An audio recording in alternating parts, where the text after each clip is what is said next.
안녕하십니까? 지식과 지혜의 숲을 거니는 시간, 여러분과 함께하는 이야기의 정원입니다. 우리는 쉴 틈 없이 흘러가는 일상 속에서 문득 걸음을 멈추고 스스로에게 질문을 던질 때가 있습니다. 나는 무엇을 위해 살아가고 있는가? 내 삶의 진정한 의미는 어디에 있는가?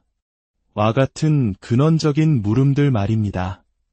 오늘 이 시간을 통해 잠시 멈춰 우리 삶의 가장 깊은 의미를 함께 탐색해 보려 합니다.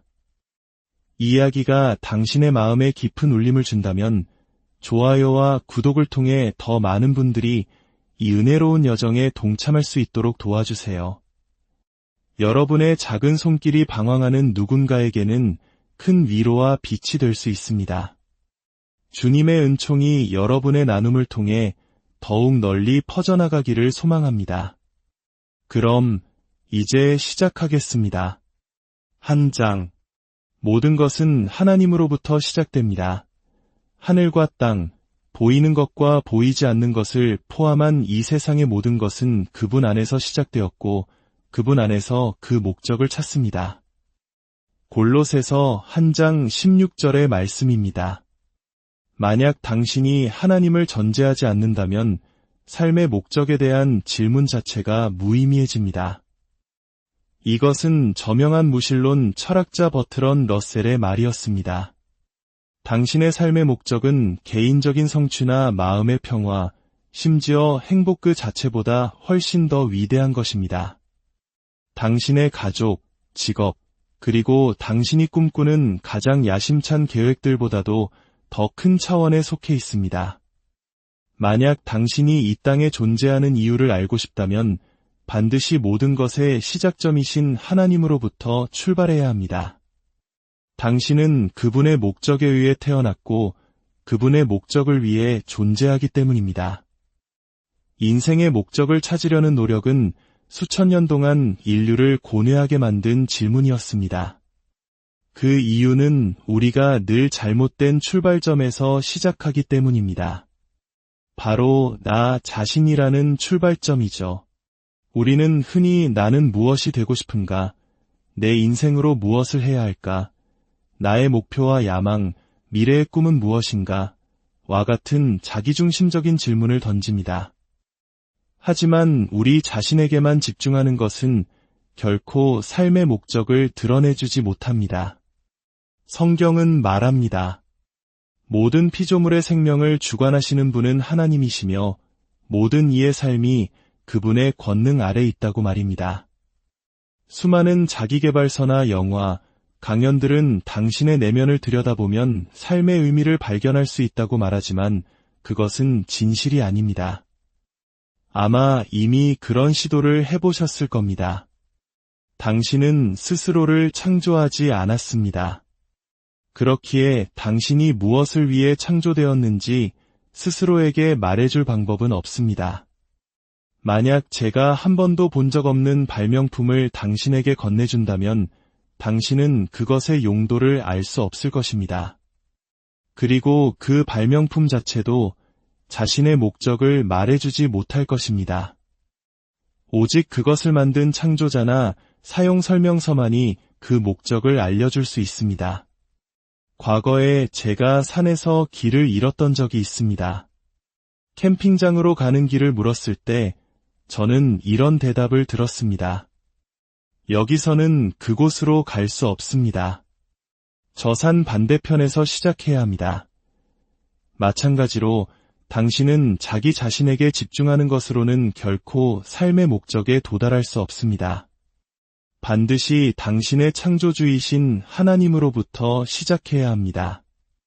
당신은 오직 하나님께서 당신이 존재하기를 원하셨기에 존재합니다. 당신은 하나님에 의해 그리고 하나님을 위해 만들어졌습니다. 그리고 당신이 이것을 이해하기 전까지 삶은 결코 의미를 찾을 수 없을 것입니다. 우리는 오직 하나님 안에서 우리의 기원, 정체성, 의미, 목적, 중요성, 그리고 운명을 발견합니다. 다른 모든 길은 막다른 길로 이어질 뿐입니다. 많은 사람들이 자신의 자아 실현을 위해 하나님을 이용하려고 하지만 그것은 본질을 거스르는 것이며 실패할 수밖에 없습니다. 당신이 하나님을 위해 만들어진 것이지 그 반대가 아닙니다. 인생은 당신이 자신의 목적을 위해 하나님을 이용하는 것이 아니라 하나님께서 그분의 목적을 위해 당신을 사용하시도록 내어드리는 것입니다. 2장. 당신은 우연이 아닙니다. 나는 너의 창조주이다. 내가 태어나기 전부터 내가 너를 돌보았다. 이사야서 44장 2절의 말씀입니다. 알베르트 아인슈타인은 말했습니다. 하나님은 주사위 놀이를 하지 않으신다. 그렇습니다. 당신은 결코 우연한 존재가 아닙니다. 당신의 탄생은 실수나 불행한 사고가 아니며 당신의 삶은 자연의 우연한 변덕이 아닙니다. 당신의 부모님은 당신을 계획하지 않았을지 모르지만 하나님께서는 분명히 당신을 계획하셨습니다. 그분은 당신의 탄생에 전혀 놀라지 않으셨습니다. 사실 그분은 그것을 고대하고 계셨습니다.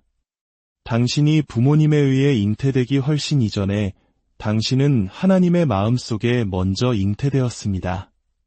그분이 당신을 가장 먼저 생각하셨습니다.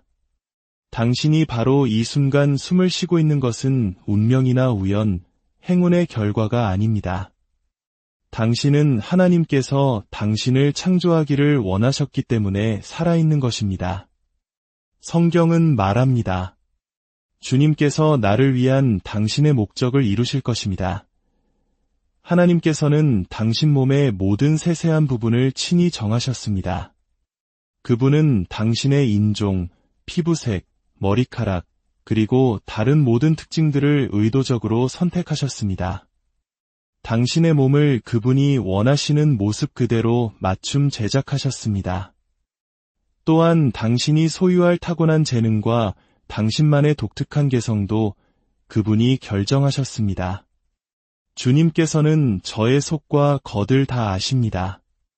제 몸의 뼈 하나하나를 아시며 제가 어떻게 만들어졌는지, 무에서 유로 어떻게 조금씩 빚어졌는지 정확히 아십니다. 하나님께서 당신을 만드신 데에는 이유가 있기 때문에 그분은 또한 당신이 언제 태어나고 얼마나 오래 살 것인지도 결정하셨습니다. 그분은 당신 삶의 날들을 미리 계획하시고 당신의 출생과 죽음의 정확한 시기를 선택하셨습니다. 성경은 말합니다.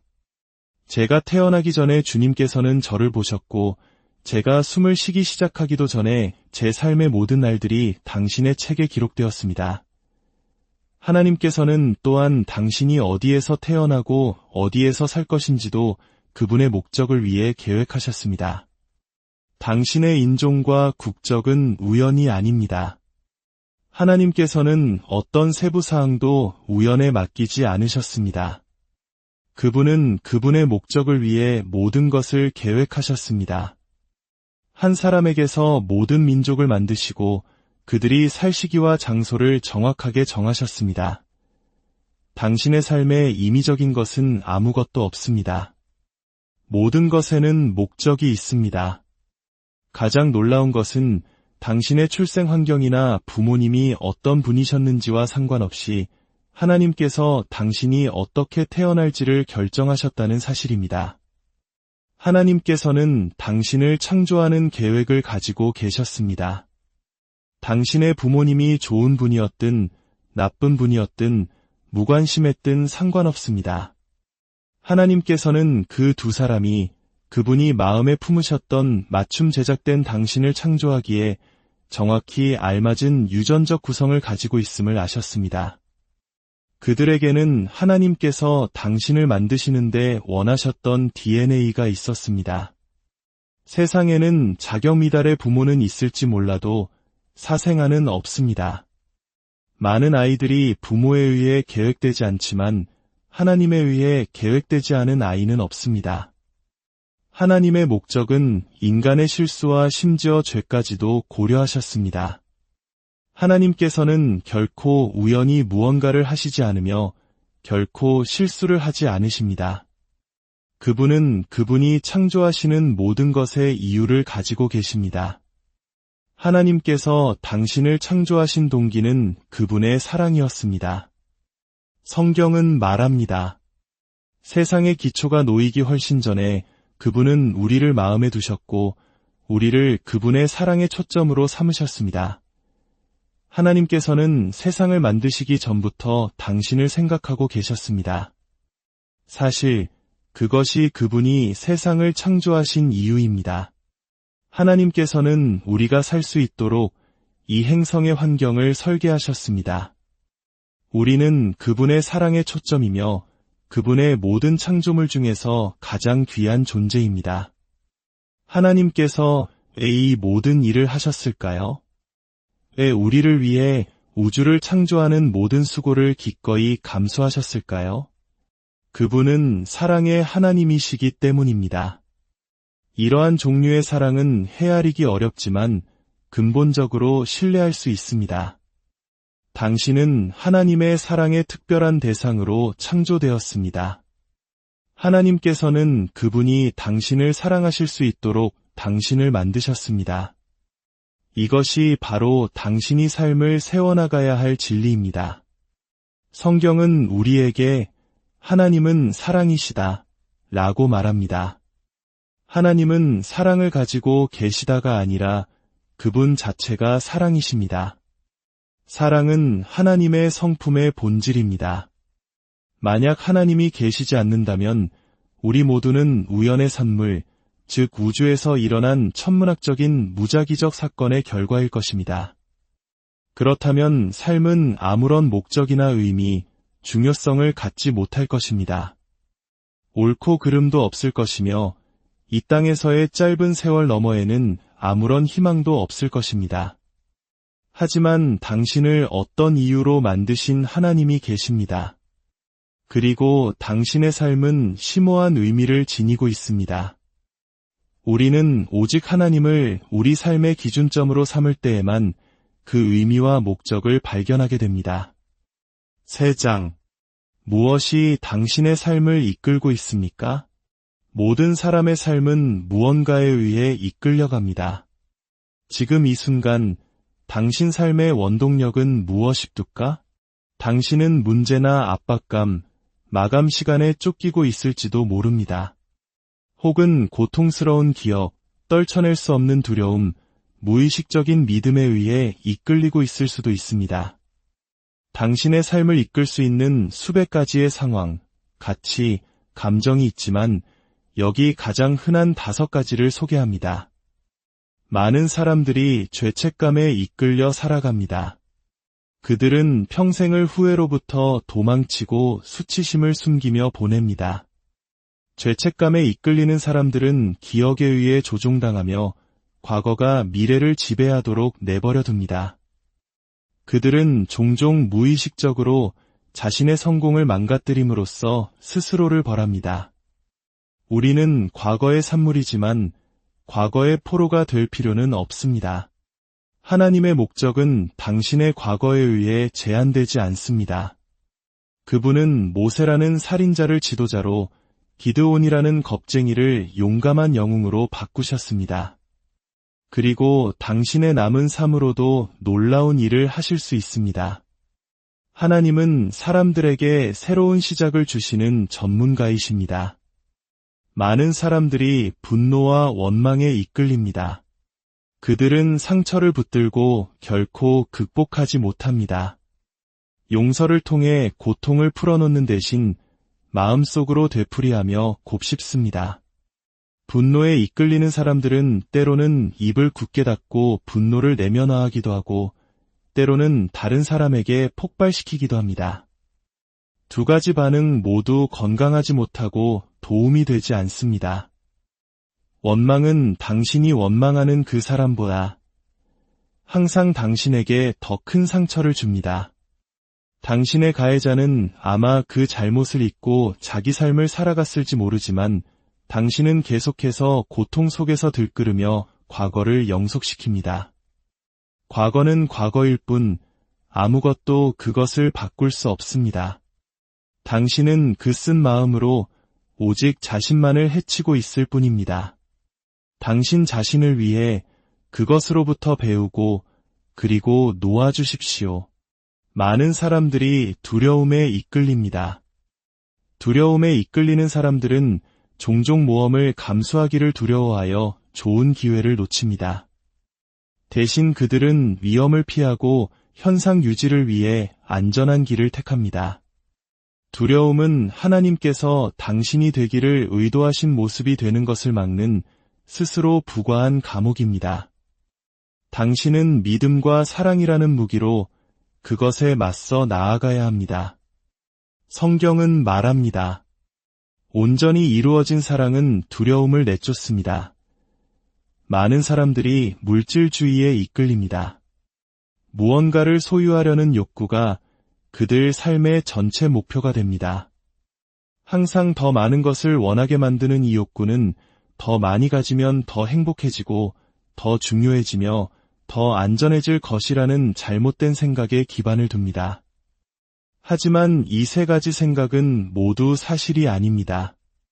소유는 일시적인 행복만을 제공합니다. 자기 가치와 순자산은 동일하지 않습니다. 당신의 가치는 당신의 소유물에 의해 결정되지 않습니다. 진정한 안전은 결코 당신에게서 빼앗길 수 없는 것, 즉 하나님과의 관계에서만 찾을 수 있습니다. 많은 사람들이 인정에 대한 갈망에 이끌립니다. 그들은 부모, 배우자, 자녀, 교사 또는 친구들의 기대가 자신의 삶을 통제하도록 허용합니다. 많은 성인들이 여전히 만족할 줄 모르는 부모의 인정을 얻기 위해 애쓰고 있습니다.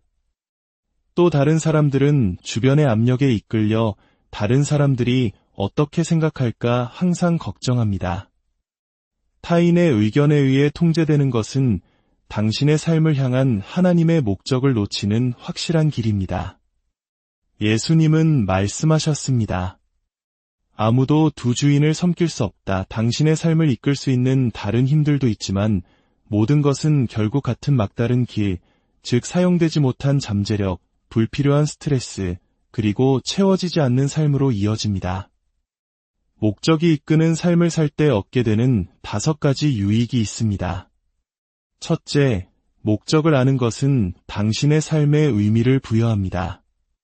삶의 의미가 있을 때 당신은 거의 모든 것을 견딜 수 있습니다. 하지만 의미가 없다면 아무것도 견딜 수 없습니다. 희망은 공기와 물처럼 당신의 삶에 필수적입니다. 희망이 있어야 어려움을 극복할 수 있습니다. 목적이 있을 때 희망이 생깁니다. 둘째, 목적을 아는 것은 당신의 삶을 단순하게 만듭니다. 그것은 당신이 무엇을 하고 무엇을 하지 말아야 할지를 정의합니다. 당신의 목적은 어떤 활동이 필수적이고 어떤 것이 그렇지 않은지를 평가하는 기준이 됩니다. 명확한 목적이 없다면 당신은 결정을 내리고 시간을 할당하고 자원을 사용하는 데 기반이 되는 기초가 없습니다. 셋째, 목적을 아는 것은 당신의 삶에 초점을 맞추게 합니다. 그것은 당신의 노력과 에너지를 중요한 것에 집중시킵니다. 당신은 선택을 통해 효과적이게 됩니다. 초점이 맞춰진 삶, 즉 목적을 위해 사는 삶만큼 강력한 것은 없습니다. 역사상 가장 큰 차이를 만들어낸 남녀는 가장 집중력이 뛰어난 사람들이었습니다. 넷째, 목적을 아는 것은 당신의 삶에 동기를 부여합니다. 목적은 항상 열정을 낳습니다. 명확한 목적만큼 활력을 주는 것은 없습니다. 반면에 목적이 없으면 열정은 사라집니다. 우리를 지치게 하고 힘을 빼앗고 기쁨을 앗아가는 것은 과로가 아니라 의미 없는 일인 경우가 많습니다. 다섯째, 목적을 아는 것은 당신을 영원을 위해 준비시킵니다. 많은 사람들이 이 땅에 영원한 유산을 남기기 위해 평생을 바칩니다. 그러나 궁극적으로 가장 중요한 것은 다른 사람들이 당신의 삶에 대해 뭐라고 말하는지가 아니라 하나님께서 뭐라고 말씀하시는지입니다. 당신은 이 땅에서 기억되기 위해 온 것이 아닙니다. 당신은 영원을 준비하기 위해 여기에 온 것입니다. 언젠가 당신은 하나님 앞에 서게 될 것이며 그분은 당신의 삶에 대한 감사를 행하실 것입니다. 영원으로 들어가기 전에 마지막 시험입니다. 하나님께서는 우리에게 두 가지 중요한 질문을 하실 것입니다. 첫째, 너는 내 아들 예수 그리스도와 어떻게 관계 맺었느냐? 둘째, 내가 내게 준 것들로 무엇을 하였느냐? 이 두 질문에 대한 준비를 돕는 것이 이 이야기의 목표입니다. 첫 번째 질문은 당신이 영혼을 어디에서 보낼지를 결정할 것이고, 두 번째 질문은 당신이 영혼 속에서 무엇을 할지를 결정할 것입니다. 4장. 영원히 살도록 창조되다. 이 삶이 전부는 아닙니다. 이 땅에서의 삶은 진짜 공연 전의 드레스 리허설에 불과합니다. 당신은 죽음의 저편, 즉 영원 속에서 이 땅에서보다 훨씬 더 많은 시간을 보낼 것입니다. 이 땅은 영원한 삶을 위한 준비 장소이자 유치원이며 예선전입니다. 당신은 영원히 살도록 만들어졌습니다. 성경은 하나님께서 인간의 마음에 영혼을 심어주셨다고 말합니다. 우리 안에는 불멸을 갈망하는 타고난 본능이 있습니다. 이는 하나님께서 당신을 그분의 형상대로 영원히 살도록 설계하셨기 때문입니다. 언젠가 당신의 심장은 멈출 것입니다. 그것이 당신의 육신과 이 땅에서의 시간의 끝이 될 것입니다. 하지만 그것이 당신의 끝은 아닙니다. 당신의 육신은 당신의 영을 위한 일시적인 거처일 뿐입니다. 이 땅에서의 삶은 많은 선택지를 제공하지만 영혼은 오직 두 가지, 천국 또는 지옥만을 제공합니다. 이 땅에서 하나님과 맺는 관계가 영혼 속에서 그분과 맺을 관계를 결정할 것입니다. 만약 당신이 하나님의 아들 예수님을 사랑하고 신뢰하는 법을 배운다면 당신은 그분과 함께 영원의 나머지를 보내도록 초대받을 것입니다. 반면에 당신이 그분의 사랑과 용서, 구원을 거절한다면 당신은 영원히 하나님과 떨어져 영원을 보내게 될 것입니다. 삶이 단지 지금 여기뿐만이 아니라는 것과 이 삶이 영원을 위한 준비 과정일 뿐이라는 것을 온전히 이해하게 될 때 당신은 다르게 살기 시작할 것입니다. 당신은 영원의 빛 가운데서 살기 시작할 것이고 그것이 당신이 모든 관계, 과업, 그리고 상황을 다루는 방식에 영향을 미칠 것입니다. 영원의 빛 가운데서 살 때 당신의 가치관은 바뀝니다. 당신은 시간과 돈을 더 현명하게 사용하게 됩니다. 당신은 명성이나 부, 성취, 심지어 재미보다 관계와 인격에 더 높은 가치를 두게 됩니다. 당신의 우선순위는 재정렬됩니다. 죽음은 당신의 끝이 아니라 영원으로의 전환입니다. 그러므로 당신이 이 땅에서 하는 모든 일에는 영원한 결과가 따릅니다. 5장. 하나님의 관점으로 삶을 바라보기. 당신이 삶을 바라보는 방식이 당신의 삶을 형성합니다. 당신이 삶을 어떻게 정의하느냐가 당신의 운명을 결정합니다. 성경은 삶에 대한 하나님의 관점을 가르쳐주는 3가지 은유를 제시합니다. 삶은 시험이고, 삶은 신탁이며, 삶은 일시적인 임무라는 것입니다. 삶은 시험입니다.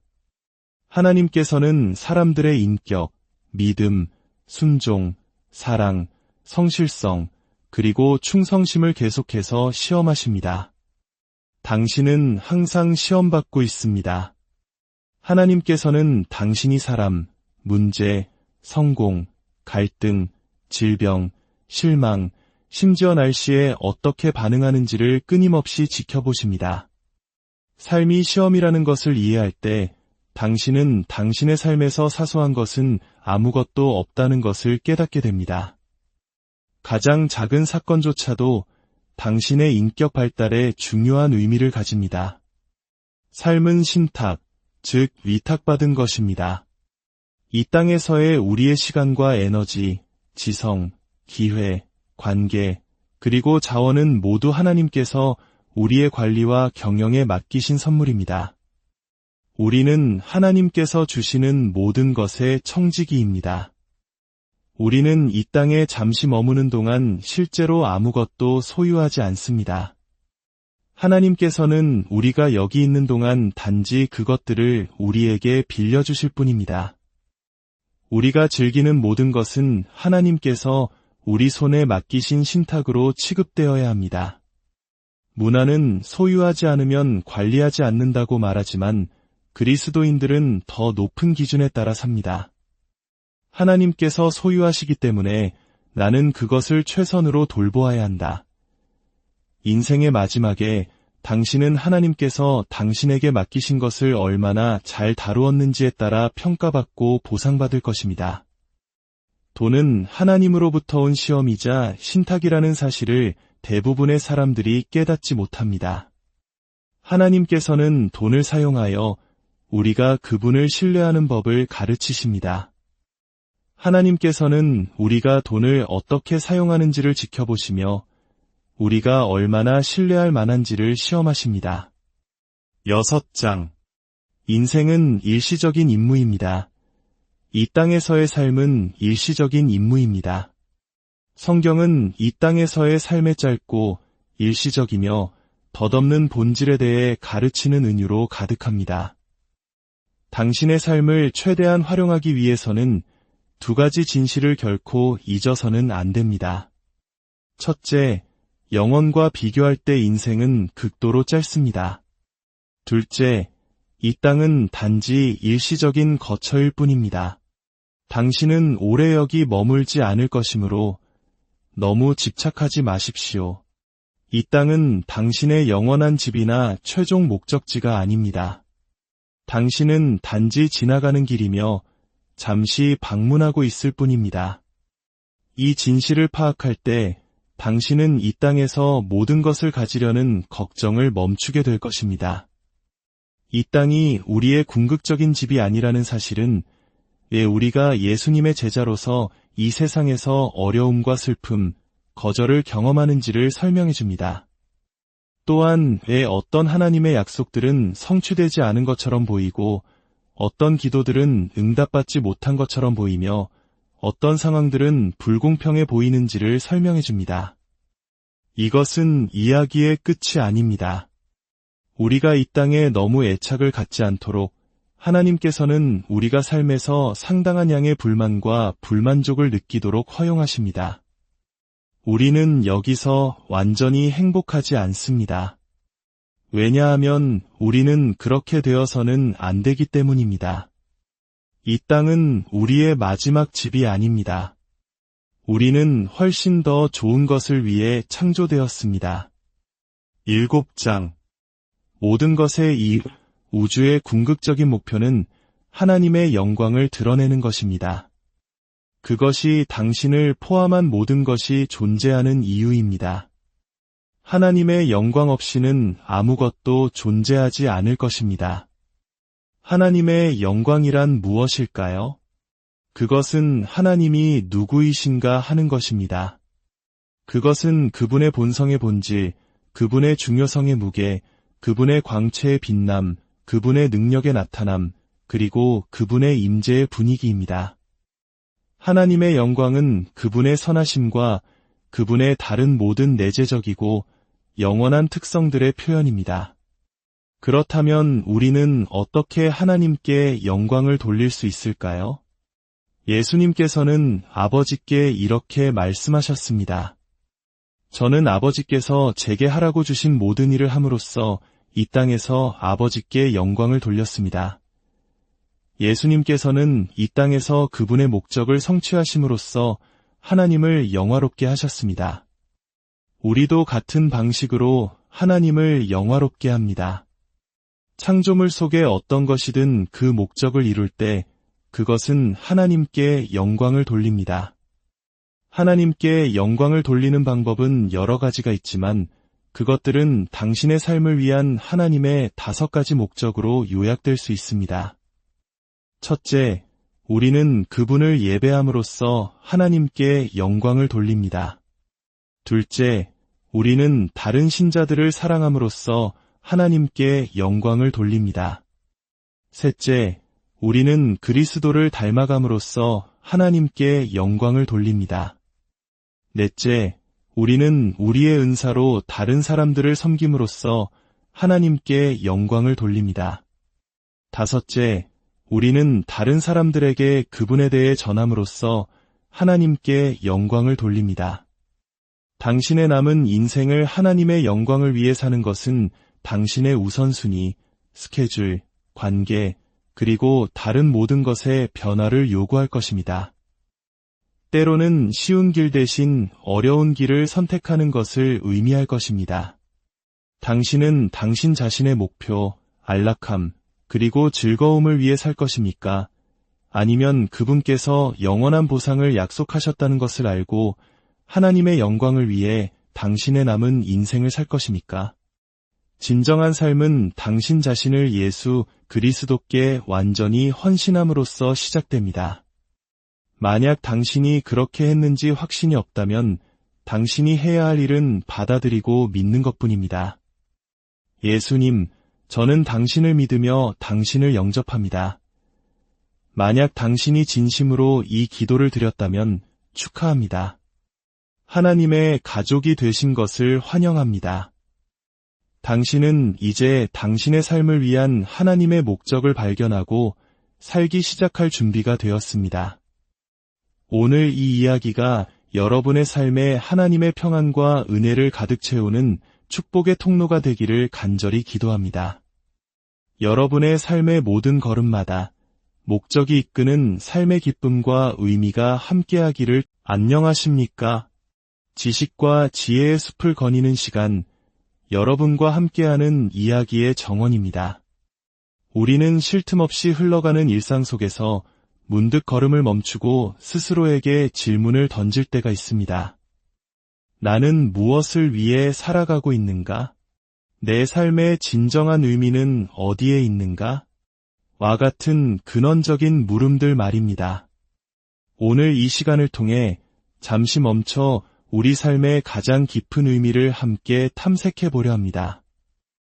이 이야기가 당신의 마음에 깊은 울림을 준다면 좋아요와 구독을 통해 더 많은 분들이 이 은혜로운 여정에 동참할 수 있도록 도와주세요. 여러분의 작은 손길이 방황하는 누군가에게는 큰 위로와 빛이 될 수 있습니다. 주님의 은총이 여러분의 나눔을 통해 더욱 널리 퍼져나가기를 소망합니다. 그럼 이제 시작하겠습니다. 한 장.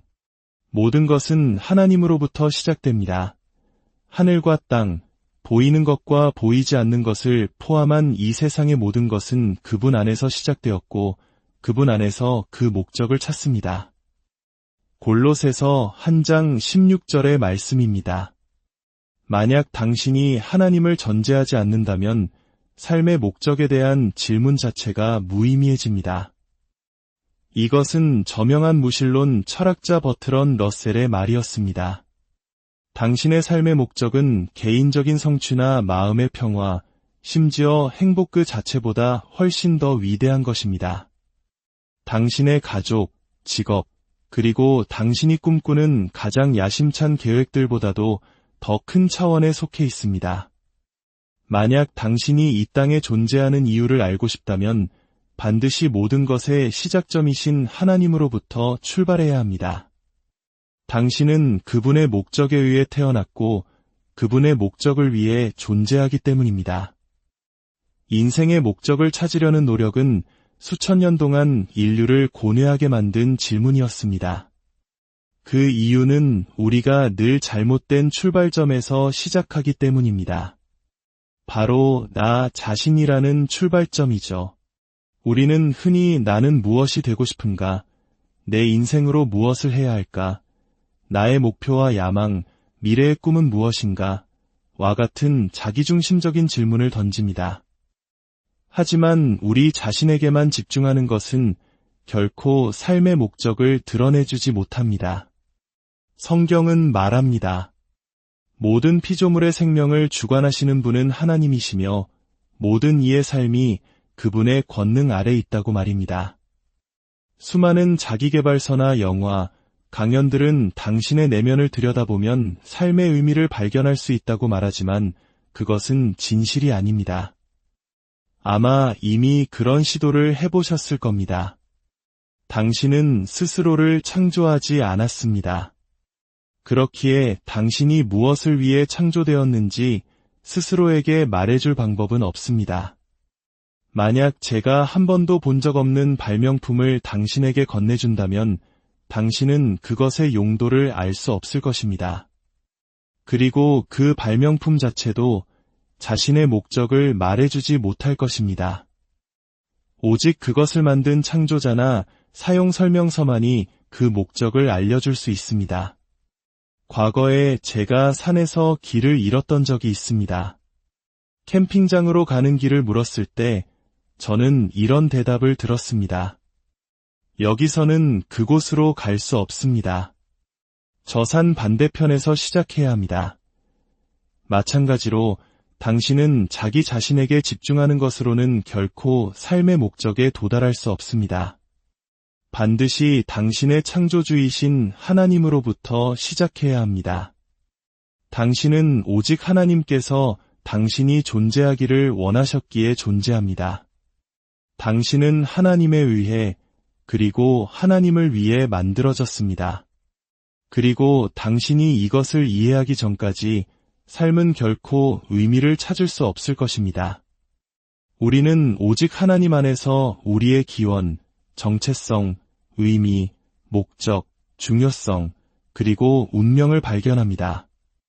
다른 모든 길은 막다른 길로 이어질 뿐입니다.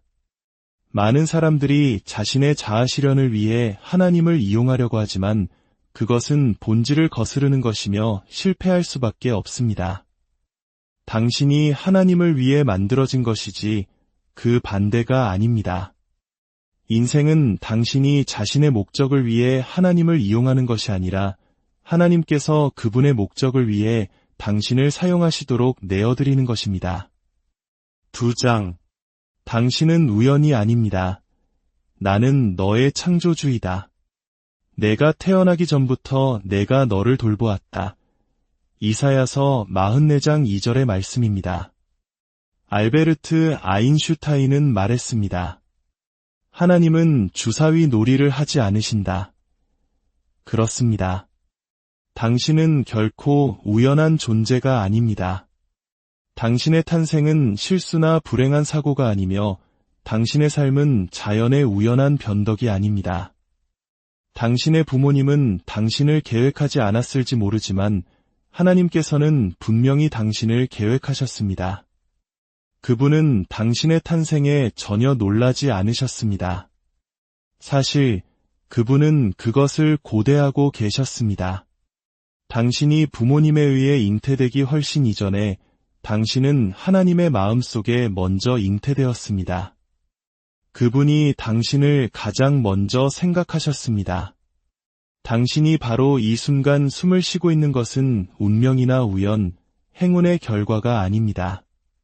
당신은 하나님께서 당신을 창조하기를 원하셨기 때문에 살아있는 것입니다. 성경은 말합니다. 주님께서 나를 위한 당신의 목적을 이루실 것입니다. 하나님께서는 당신 몸의 모든 세세한 부분을 친히 정하셨습니다. 그분은 당신의 인종, 피부색, 머리카락, 그리고 다른 모든 특징들을 의도적으로 선택하셨습니다. 당신의 몸을 그분이 원하시는 모습 그대로 맞춤 제작하셨습니다. 또한 당신이 소유할 타고난 재능과 당신만의 독특한 개성도 그분이 결정하셨습니다. 주님께서는 저의 속과 겉을 다 아십니다. 제 몸의 뼈 하나하나를 아시며 제가 어떻게 만들어졌는지, 무에서 유로 어떻게 조금씩 빚어졌는지 정확히 아십니다. 하나님께서 당신을 만드신 데에는 이유가 있기 때문에 그분은 또한 당신이 언제 태어나고 얼마나 오래 살 것인지도 결정하셨습니다. 그분은 당신 삶의 날들을 미리 계획하시고 당신의 출생과 죽음의 정확한 시기를 선택하셨습니다. 성경은 말합니다. 제가 태어나기 전에 주님께서는 저를 보셨고 제가 숨을 쉬기 시작하기도 전에 제 삶의 모든 날들이 당신의 책에 기록되었습니다. 하나님께서는 또한 당신이 어디에서 태어나고 어디에서 살 것인지도 그분의 목적을 위해 계획하셨습니다. 당신의 인종과 국적은 우연이 아닙니다. 하나님께서는 어떤 세부 사항도 우연에 맡기지 않으셨습니다. 그분은 그분의 목적을 위해 모든 것을 계획하셨습니다. 한 사람에게서 모든 민족을 만드시고 그들이 살 시기와 장소를 정확하게 정하셨습니다. 당신의 삶에 임의적인 것은 아무것도 없습니다. 모든 것에는 목적이 있습니다. 가장 놀라운 것은 당신의 출생 환경이나 부모님이 어떤 분이셨는지와 상관없이 하나님께서 당신이 어떻게 태어날지를 결정하셨다는 사실입니다. 하나님께서는 당신을 창조하는 계획을 가지고 계셨습니다. 당신의 부모님이 좋은 분이었든 나쁜 분이었든 무관심했든 상관없습니다. 하나님께서는 그 두 사람이 그분이 마음에 품으셨던 맞춤 제작된 당신을 창조하기에 정확히 알맞은 유전적 구성을 가지고 있음을 아셨습니다. 그들에게는 하나님께서 당신을 만드시는데 원하셨던 DNA가 있었습니다. 세상에는 자격 미달의 부모는 있을지 몰라도 사생아는 없습니다. 많은 아이들이 부모에 의해 계획되지 않지만 하나님에 의해 계획되지 않은 아이는 없습니다. 하나님의 목적은 인간의 실수와 심지어 죄까지도 고려하셨습니다. 하나님께서는 결코 우연히 무언가를 하시지 않으며 결코 실수를 하지 않으십니다. 그분은 그분이 창조하시는 모든 것의 이유를 가지고 계십니다. 하나님께서 당신을 창조하신 동기는 그분의 사랑이었습니다. 성경은 말합니다. 세상의 기초가 놓이기 훨씬 전에 그분은 우리를 마음에 두셨고 우리를 그분의 사랑의 초점으로 삼으셨습니다. 하나님께서는 세상을 만드시기 전부터 당신을 생각하고 계셨습니다. 사실 그것이 그분이 세상을 창조하신 이유입니다.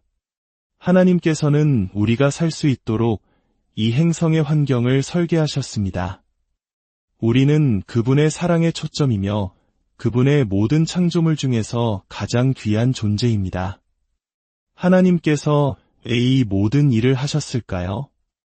왜 우리를 위해 우주를 창조하는 모든 수고를 기꺼이 감수하셨을까요? 그분은 사랑의 하나님이시기 때문입니다. 이러한 종류의 사랑은 헤아리기 어렵지만 근본적으로 신뢰할 수 있습니다. 당신은 하나님의 사랑의 특별한 대상으로 창조되었습니다. 하나님께서는 그분이 당신을 사랑하실 수 있도록 당신을 만드셨습니다. 이것이 바로 당신이 삶을 세워나가야 할 진리입니다. 성경은 우리에게 하나님은 사랑이시다 라고 말합니다. 하나님은 사랑을 가지고 계시다가 아니라 그분 자체가 사랑이십니다. 사랑은 하나님의 성품의 본질입니다. 만약 하나님이 계시지 않는다면 우리 모두는 우연의 산물, 즉 우주에서 일어난 천문학적인 무작위적 사건의 결과일 것입니다. 그렇다면 삶은 아무런 목적이나 의미, 중요성을 갖지 못할 것입니다. 옳고 그름도 없을 것이며 이 땅에서의 짧은 세월 너머에는 아무런 희망도 없을 것입니다. 하지만 당신을 어떤 이유로 만드신 하나님이 계십니다. 그리고 당신의 삶은 심오한 의미를 지니고 있습니다. 우리는 오직 하나님을 우리 삶의 기준점으로 삼을 때에만 그 의미와 목적을 발견하게 됩니다. 3장. 무엇이 당신의 삶을 이끌고 있습니까? 모든 사람의 삶은 무언가에 의해 이끌려갑니다. 지금 이 순간 당신 삶의 원동력은 무엇입니까? 당신은 문제나 압박감, 마감 시간에 쫓기고 있을지도 모릅니다. 혹은 고통스러운 기억, 떨쳐낼 수 없는 두려움, 무의식적인 믿음에 의해 이끌리고 있을 수도 있습니다. 당신의 삶을 이끌 수 있는 수백 가지의 상황, 가치, 감정이 있지만 여기 가장 흔한 5가지를 소개합니다. 많은 사람들이 죄책감에 이끌려 살아갑니다. 그들은 평생을 후회로부터 도망치고 수치심을 숨기며 보냅니다. 죄책감에 이끌리는 사람들은 기억에 의해 조종당하며 과거가 미래를 지배하도록 내버려 둡니다. 그들은 종종 무의식적으로 자신의 성공을 망가뜨림으로써 스스로를 벌합니다. 우리는 과거의 산물이지만 과거의 포로가 될 필요는 없습니다. 하나님의 목적은 당신의 과거에 의해 제한되지 않습니다. 그분은 모세라는 살인자를 지도자로 기드온이라는 겁쟁이를 용감한 영웅으로 바꾸셨습니다. 그리고 당신의 남은 삶으로도 놀라운 일을 하실 수 있습니다. 하나님은 사람들에게 새로운 시작을 주시는 전문가이십니다.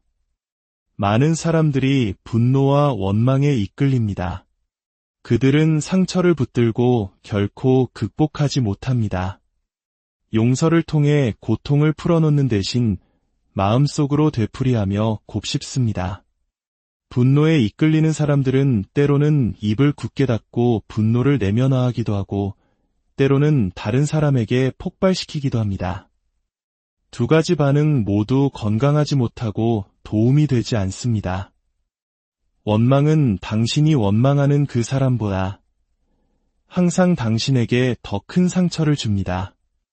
당신의 가해자는 아마 그 잘못을 잊고 자기 삶을 살아갔을지 모르지만 당신은 계속해서 고통 속에서 들끓으며 과거를 영속시킵니다.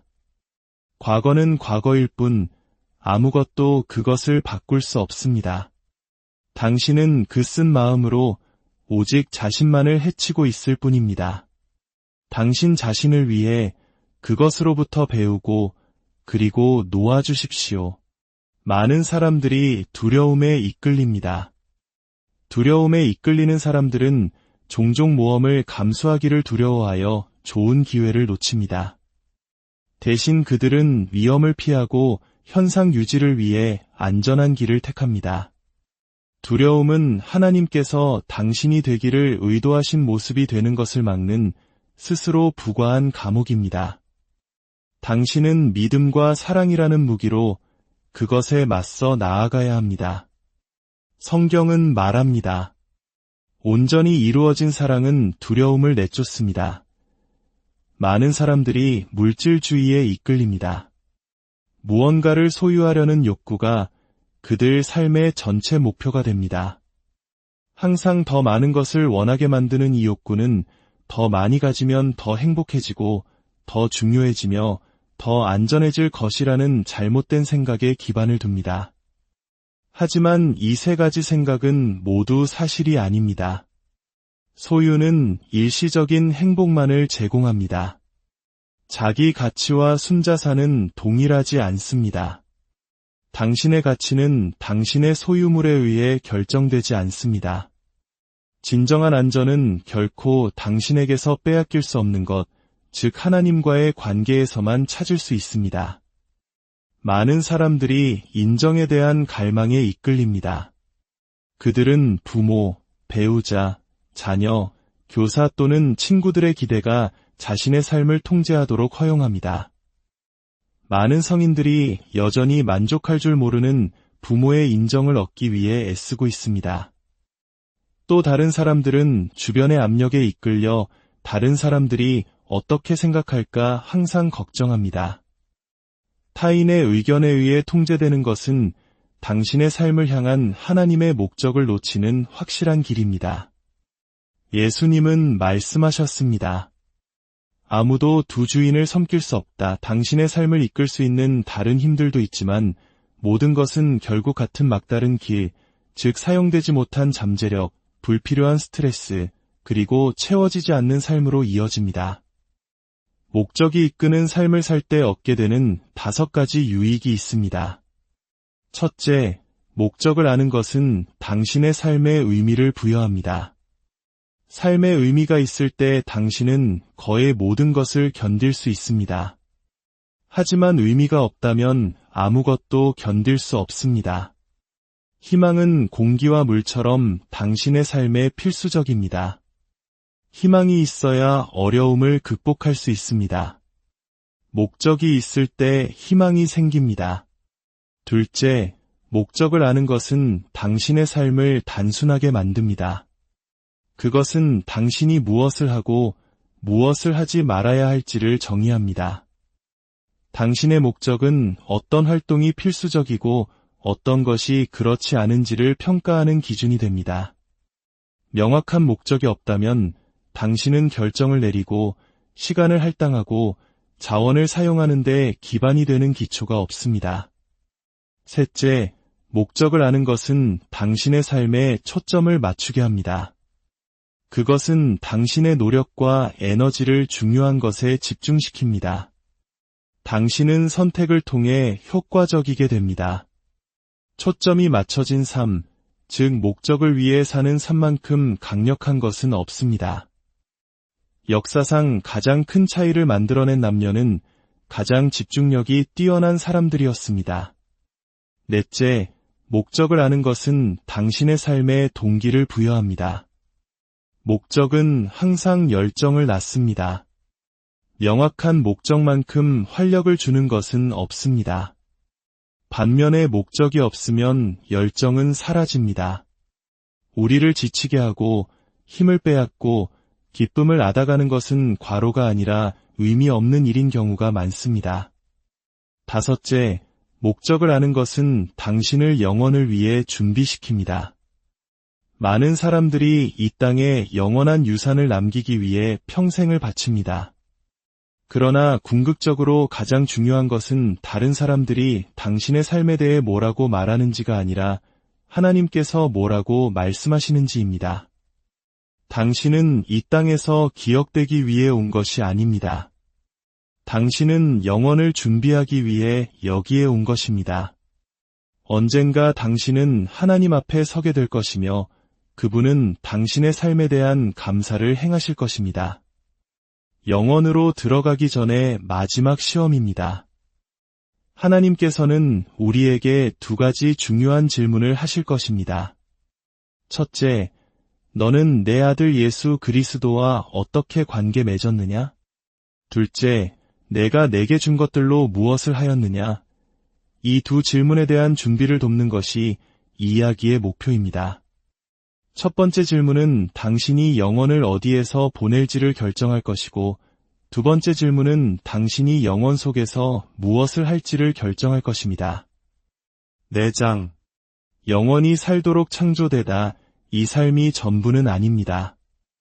이 땅에서의 삶은 진짜 공연 전의 드레스 리허설에 불과합니다. 당신은 죽음의 저편, 즉 영원 속에서 이 땅에서보다 훨씬 더 많은 시간을 보낼 것입니다. 이 땅은 영원한 삶을 위한 준비 장소이자 유치원이며 예선전입니다.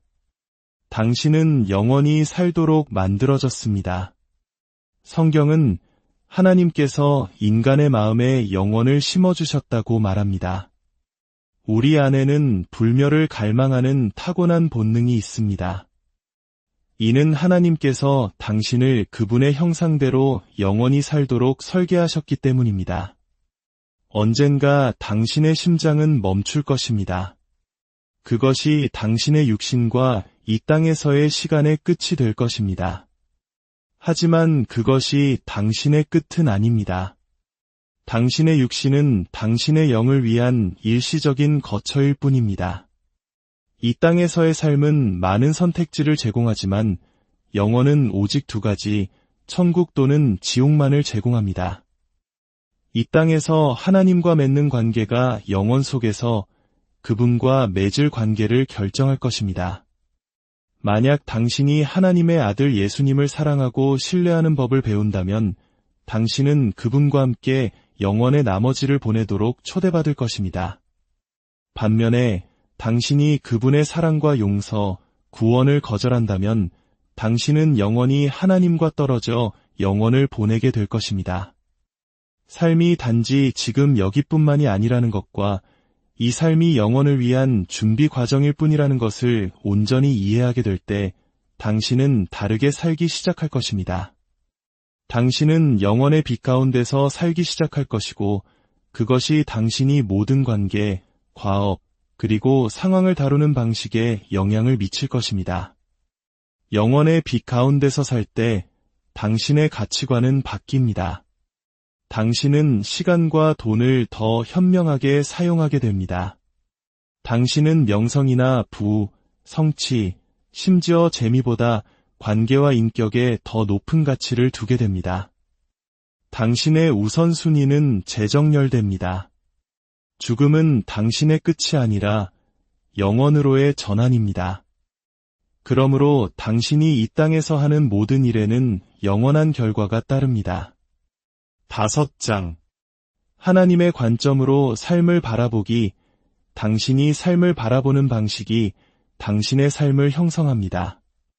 당신이 삶을 어떻게 정의하느냐가 당신의 운명을 결정합니다. 성경은 삶에 대한 하나님의 관점을 가르쳐주는 3가지 은유를 제시합니다. 삶은 시험이고, 삶은 신탁이며, 삶은 일시적인 임무라는 것입니다. 삶은 시험입니다. 하나님께서는 사람들의 인격, 믿음, 순종, 사랑, 성실성, 그리고 충성심을 계속해서 시험하십니다. 당신은 항상 시험받고 있습니다. 하나님께서는 당신이 사람, 문제, 성공, 갈등, 질병, 실망, 심지어 날씨에 어떻게 반응하는지를 끊임없이 지켜보십니다. 삶이 시험이라는 것을 이해할 때 당신은 당신의 삶에서 사소한 것은 아무것도 없다는 것을 깨닫게 됩니다. 가장 작은 사건조차도 당신의 인격 발달에 중요한 의미를 가집니다. 삶은 신탁, 즉 위탁받은 것입니다. 이 땅에서의 우리의 시간과 에너지, 지성, 기회, 관계, 그리고 자원은 모두 하나님께서 우리의 관리와 경영에 맡기신 선물입니다. 우리는 하나님께서 주시는 모든 것의 청지기입니다. 우리는 이 땅에 잠시 머무는 동안 실제로 아무것도 소유하지 않습니다. 하나님께서는 우리가 여기 있는 동안 단지 그것들을 우리에게 빌려주실 뿐입니다. 우리가 즐기는 모든 것은 하나님께서 우리 손에 맡기신 신탁으로 취급되어야 합니다. 문화는 소유하지 않으면 관리하지 않는다고 말하지만 그리스도인들은 더 높은 기준에 따라 삽니다. 하나님께서 소유하시기 때문에 나는 그것을 최선으로 돌보아야 한다. 인생의 마지막에 당신은 하나님께서 당신에게 맡기신 것을 얼마나 잘 다루었는지에 따라 평가받고 보상받을 것입니다. 돈은 하나님으로부터 온 시험이자 신탁이라는 사실을 대부분의 사람들이 깨닫지 못합니다.